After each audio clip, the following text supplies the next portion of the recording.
CBSE ने paper pattern में अच्छा खासा चेंज किया है। अब रट के अगर जा रहे हो एग्जाम में तो भी वो चीज आपसे बन जाएगी। पेपर बहुत इजी था पिछले साल का भी और उससे पिछले साल का भी।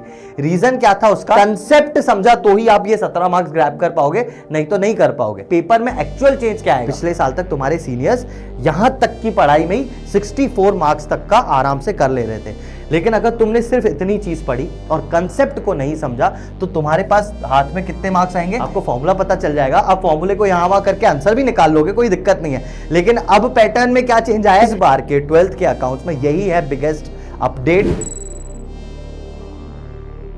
Hello and welcome back to next toppers commerce. मेरा नाम है रोहित और आज मैं तुम्हें बताने आया हूं भाई कि सीबीएसई ने पेपर पैटर्न में अच्छा खासा चेंज किया है। अब वो क्या चेंज है इस चीज को समझो, ठीक है। अब पहले तो ये बात समझ लो कि जो तुम्हारे सीनियर्स है ना, तुम्हारे सीनियर्स और उनके भी सीनियर्स, आई मीन पिछले साल और पिछले से पिछले साल जो अकाउंटेंसी का पेपर आया है 12th में वो इजी है। आप अपने सीनियर से पूछोगे ना कि कैसा पेपर गया तो वो 100% आपको यही बोलेगा कि पेपर इजी था। और हमने भी एनालाइज किया है कि पेपर बहुत इजी था पिछले साल का भी और उससे पिछले साल का भी। रीजन क्या था उसका वो यहां पर है, इसको ध्यान से देखो। 2023 और 24 की मैं बात करूं और 2024-25 के पैटर्न की मैं बात करूं तो यहां पे क्या था इसको ध्यान से समझना। देखो है तो वो दोनों सेम, ये दोनों स्क्रीनशॉट्स तुम्हें सेम दिख रहे हैं। ऊपर देखो 2023-24 सेम टू सेम, 2024-25 सेम, ठीक है। अब यहां पर क्या हुआ था पिछले 2 साल और अब क्या हुआ है वो मैं तुम्हें ध्यान से सुनना, मैं बता रहा हूं अच्छे से समझना। देखो पहले क्या हुआ था कि 3 पार्ट्स में पेपर आता है। पार्ट्स मतलब पेपर में जो क्वेश्चंस डलते हैं ना वो 3 तरीके के होते हैं। पहले वो जिनको आप मेमोराइज करके मतलब सीधे से वर्ड्स में बोलूं बिल्कुल सिंपल लैंग्वेज में, तो आप रट के अगर जा रहे हो एग्जाम में तो भी वो चीज आपसे बन जाएगी। तो मेमोराइज करके आप जा रहे हो और वही कंसेप्ट सीधा का सीधा आ गया, वो है पहला पार्ट रिमेंबरिंग एंड अंडरस्टैंडिंग। भाई पहले सीबीएसई उसको 55% के वेटेज पे रखता था, मतलब 80 में से 44 मार्क्स का, 80 में से 44 मार्क्स का अगर कोई बच्चा रट के भी जा रहा है, समझ नहीं रहा है कंसेप्चुअली, तो वो जाके करके आए एग्जाम में तो 44% मतलब 44 मार्क्स का तो उसको आता ही होगा। उसके बाद आता है एनालिसिस मतलब जो आपने पढ़ा थोड़ा सा वर्ड्स नंबर्स चेंज करके अगर कोई क्वेश्चन आया तो वो है 19 मार्क्स का। मतलब ये दोनों पार्ट मोस्टली मेमोराइज करने वाली चीजें हैं। अगर आप मेमोराइज करके जा रहे हो तो 44 + 19 कितना होता है 63 मार्क्स का। 63 मार्क्स का तो पेपर बन रहा था। और उसके बाद आता है एक वैल्यू बेस्ड क्वेश्चंस। अब इस बार सीबीएसई ने यहां पर किया है मेजर चेंज। पहले वैल्यू बेस्ड क्वेश्चंस थे 17 मार्क्स के। वैल्यू बेस्ड में क्या होता है कि आपने पूरा कंसेप्ट समझा, फिर बोल रहा हूं कंसेप्ट समझा तो ही आप ये 17 मार्क्स ग्रैब कर पाओगे, नहीं तो नहीं कर पाओगे, ठीक है। अब इसमें क्या चेंज आया इसको ध्यान से देखना, पहले तक ये था, अब इस बार देखो क्या हुआ है। ये है 2024-25-26 यानी अभी अपकमिंग एग्जाम जो फरवरी में होने वाला है 12th का, मतलब जिसके लिए आप पढ़ रहे हो। 25-26 में क्या चेंज हुआ मैं फिर से दिखाता हूं। देख पहले ये था 44%, अब ये हो गया 32%, 32%। पहले था 44%, अब हो गया 32% का वेटेज सिर्फ मेमोराइजिंग एंड अंडरस्टैंडिंग वाले पार्ट में। इसके बाद एनालाइज करने वाला भी देखो, पहले कितना था, अभी है 24, पहले था सिर्फ 19 मार्क्स का। पहले था 19 मार्क्स का एनालाइज करने वाला पार्ट, अब है 24 मार्क्स का। और वही value based analysing, evaluating and creating, यानी ये है वैल्यू बेस्ड क्वेश्चंस। कंसेप्ट समझा तो इसका आंसर आप दे पाओगे। ऐसा वाला पार्ट अगर मैं पहले देखूं तो सिर्फ 17 मार्क्स का आता था, अब 24 मार्क्स का कर दिया है इन्होंने। तो 17 से 24 बहुत बड़ा जंप होता है वैल्यू बेस्ड क्वेश्चंस के लिए, ठीक है। अब तुम्हें शायद ये चीज थोड़ी सी और डिटेल में मैं 1 मिनट में समझा देता हूं कि ये मैं बोल के आ रहा हूं कि पेपर में एक्चुअल चेंज क्या आएगा। ये तो थ्योरेटिकली मैंने बता दिया कि ये इसमें चेंज आया है, आप हमें समझाओ कि क्या चेंज है तो मैं तुम्हें समझाता हूं, मेरी बात को ध्यान से सुनना। एक चीज के हिसाब से मैं बताता हूं। एक चीज होती है जिसको बोलते हैं इंटरेस्ट ऑन ड्रॉइंग्स, ठीक है। ड्राइंग्स का मतलब प्रोप्राइटर जब पैसा निकाल के जाता है बिजनेस से तो उसको बोलते हैं ड्राइंग्स, उस पर ब्याज लगता है। तो एक बात बता देता हूं, मेमोराइज करने वाला पहला पॉइंट है, जब मेमोराइज करके आप जाते हो तो आपको स्कूल में टीचर बता देता है कि इंटरेस्ट ऑन ड्राइंग्स में क्या होता है बेटा, टोटल ड्राइंग्स। ये समझना नहीं है तुझे, ठीक है, मैं जो समझा रहा हूं बस वो समझना, कॉन्सेप्ट नहीं समझा रहा।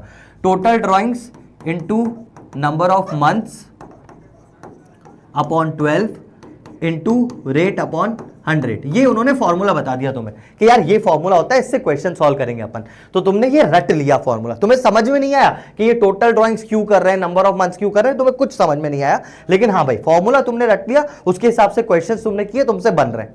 अब पहले एग्जाम में इसका वेटेज था 44%, अभी 44 मार्क्स, अभी हो गया 32 मार्क्स, सिर्फ 32 मार्क्स। मतलब अगर आप सिर्फ उसको मेमोराइज करके जा रहे हो तो ऐसे वाले क्वेश्चंस 32 मार्क्स में आएंगे। उसके बाद क्या होता है, ये 24 मार्क्स। अप्लाइंग वाला क्या है, अब एग्जाम में हो सकता है ये हुआ 1, पॉइंट नंबर 1, इसको मैं क्या बोलूंगा, इसको हटा देता हूं, इसको मैं बोलूंगा 1, ठीक है। 2 में क्या आता है, जब आपको एनालाइज करना पड़ता है, इसका मतलब यहां पे हो सकता है नेक्स्ट क्वेश्चन में आपको टोटल ड्राइंग जो है वो नहीं दी हुई है, आपको फॉर्मूला पता है लेकिन टोटल ड्राइंग्स ही नहीं दी हुई है, फिर आपको कहीं ना कहीं से डिराइव करके टोटल ड्राइंग्स निकालनी है। ये होता है अप्लाइंग वाला मेथड, कि आपने जो समझा है उसको अप्लाई कर पा रहे हो या नहीं, ठीक है। अब किसी ने अगर ये समझा है, किसी को फॉर्मूला याद है, तो फॉर्मूले से तो चीजें कर ही सकता था, ठीक है। ये भी हो सकता है टोटल ड्राइंग्स वो निकाल ले, क्योंकि उसको पूरा फॉर्मूला पता है, तो वो यहां वहां करके क्रॉस मल्टीप्लाई करके ये चीज निकाल ले, ठीक है। तो यहां तक पहले वाले बच्चे कर रहे थे, पिछले साल तक तुम्हारे सीनियर्स यहां तक की पढ़ाई में ही 64 मार्क्स तक का आराम से कर ले रहे थे।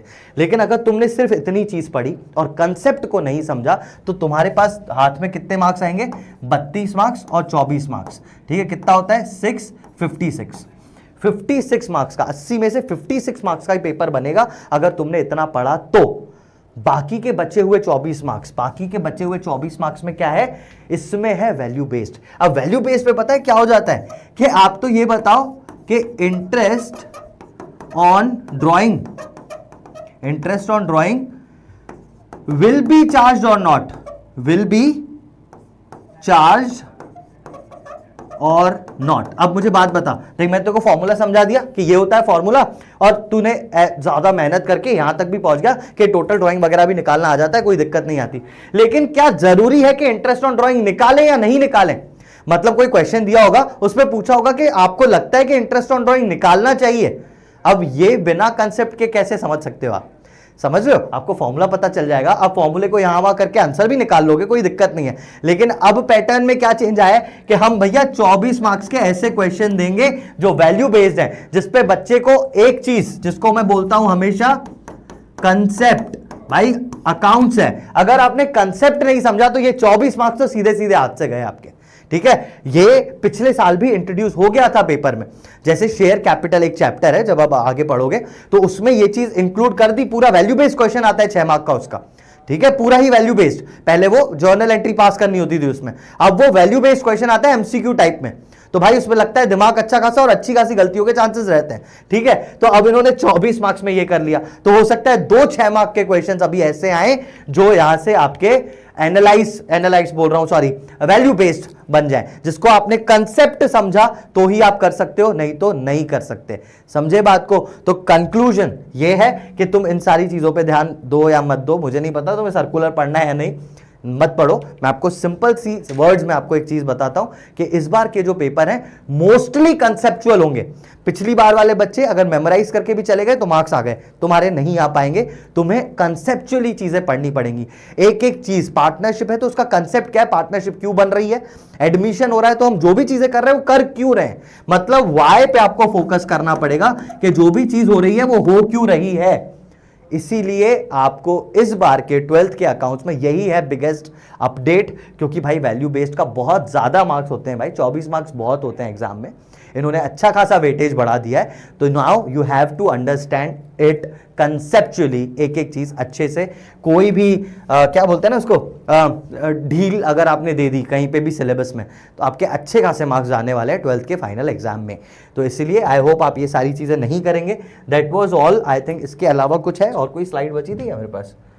अरे आगे बढ़ जा, नहीं बस इतना ही था। ये था आपका अपडेट कि भाई वैल्यू बेस्ड क्वेश्चंस का वेटेज इन्होंने अच्छा खासा बढ़ा दिया है, तो आप उसको अच्छे से करें। बाकी दिस इज अ बैच, प्रारंभ बैच, यू नो, जिसमें हम लोग सारी चीज़ें जो मैं बता रहा हूँ, ऑब्वियसली प्रारंभ में तो हम लोग इस चीज़ को बिल्कुल स्क्रैच से लेके ही चलेंगे ताकि आपके कंसेप्ट बहुत अच्छी तरह क्लियर हो जाए। और जो बच्चे 11th में मुझसे पढ़ के आए तो उनको ये चीज़ पता है कि मैं स्टार्ट ही कंसेप्ट से करता हूँ, भले थोड़ा सा टाइम ज़्यादा लगेगा वन शॉट में, लेकिन स्टार्ट मैं कंसेप्ट से ही करता हूँ। आपको कंसेप्ट समझ में आया तो ही आप आगे बढ़ सकते हैं। 11th में आपने चीजें नहीं करी हैं तो भी मैं बैच में मेक श्योर करूंगा कि आपके 11th के कंसेप्ट पहले क्लियर हो। अगर वहां पे वो 12th का कुछ यूज हो रहा है तो मैं बिल्कुल 11th का भी पूरा समझा के ही 12th पे आगे बढ़ूंगा, ठीक है। तो this is what we'll be doing, this was the update. भाई अच्छे से पढ़ना, कंसेप्चुअली पढ़ना, अगर गलती कर दी है 11th में तो 12th में मत करना। That was all for today. मैं मिलता हूं तुमसे बैचेस में, क्लासेस में। कंसेप्चुअली पढ़ना है बेटा, अब तो सीबीएसई ने भी बोल दिया। Alright, that was all. अगली क्लास में मिलते हैं, तब तक के लिए take care, all the best and bye bye.